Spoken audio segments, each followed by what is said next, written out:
Bonjour, Thierry Gandillot du service culture pour une page cinéma aujourd'hui avec ce mercredi 6 août, au plein cœur de l'été, la Palme d'Or du Festival de Cannes s'appelle Winter Sleep de Nuri Bilge Ceylan. J'en avais dit beaucoup de bien à Cannes il y a 3 ou 4 mois. C'est une drôle d'idée de sortir ce film le 6 août, il faut le dire.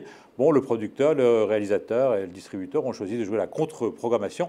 J'espère qu'ils ont raison. En tout cas, moi, je vous encourage vivement à le voir. Alors, je le dis d'autant plus que je n'avais pas tellement aimé les précédents films de Nuri Bilge Ceylan. Je les avais trouvés un petit peu lents, un petit peu prise de tête, pour tout dire. Et à Cannes, j'y suis allé un peu les pieds en dedans, surtout que ça durait, sur le papier, 3 heures et 16 minutes.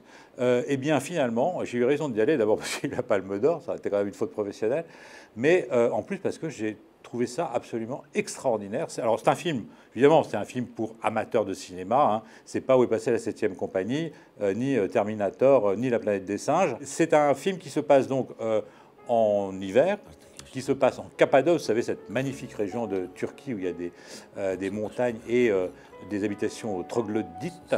Pour dire très clairement les choses, c'est Bergman pour le cinéma et c'est Tchekhov pour l'ambiance. Vous voyez, je mets la barre quand même très haut. Le principal personnage, c'est un comédien qui a eu des seconds rôles à Istanbul. Il a 55 ans et il rentre en Cappadoce où son père possédait un hôtel, Otello Hotel. Ce qui n'est pas rien. Et donc, il regarde ça d'assez loin. Il est plutôt intéressé par une étude qu'il est en train d'écrire sur l'histoire du théâtre turc. Il est assez riche au regard des canons du village, qui est assez pauvre.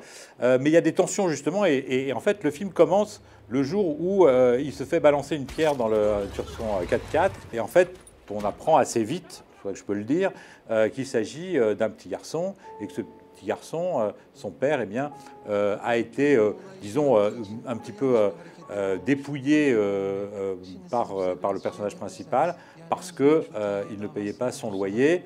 Donc voilà, il est un peu mal à l'aise parce qu'il est de gauche, il n'aime pas du tout être comme ça, propriétaire, faire partir les gens. Donc il y a une espèce de tension comme ça, une bascule. Et puis par ailleurs, il est en conflit avec sa femme, qui trouve que ton histoire de théâtre turc, ça ne sert absolument à rien, qu'il est isolé dans sa tour d'ivoire, qu'il ferait mieux d'avoir un peu plus le sens des réalités. Il est aussi un peu attaqué par sa sœur. Alors ça parle beaucoup, contrairement au précédent film de Ceylan.